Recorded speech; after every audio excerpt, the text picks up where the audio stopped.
గాంధీజీ అసలు పేరు మోహన్ దాస్ కరమ్చంద్ గాంధీ. గాంధీ తండ్రి పేరు కరమ్చంద్ గాంధీ, తల్లి పేరు పుతలీబాయ్, భార్య పేరు కస్తూరిబా గాంధీ. గాంధీజీ రాజకీయ గురువు గోపాలకృష్ణ గోఖలే, అంతరంగిక గురువు మహాదేవ్ దేశాయ్, శిష్యురాలు హీరా బెన్, తాత్విక గురువు టాల్స్టాయ్. ఆ టాల్స్టాయ్ రచన గ్రంథం the Kingdom of God with in you. Gandhiji ఏర్పాటు చేసిన పత్రికలు young India, Indian opinion, Harijan, Navjivan అనే పత్రికలు ఏర్పాటు చేశాడు. గాంధీజీని మొదటిసారిగా బాపూజీ అని సంబోధించింది జవహర్లాల్ నెహ్రూ. మహాత్మాని మొదటిసారిగా సంబోధించింది రవీంద్రనాథ్ ఠాగూర్.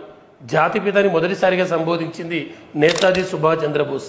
గాంధీజీ చేపట్టిన మొట్టమొదటి సత్యాగ్రహం 1906లో జాతి వివక్షతకు వ్యతిరేకంగా సౌత్ ఆఫ్రికాలో చేపట్టాడు.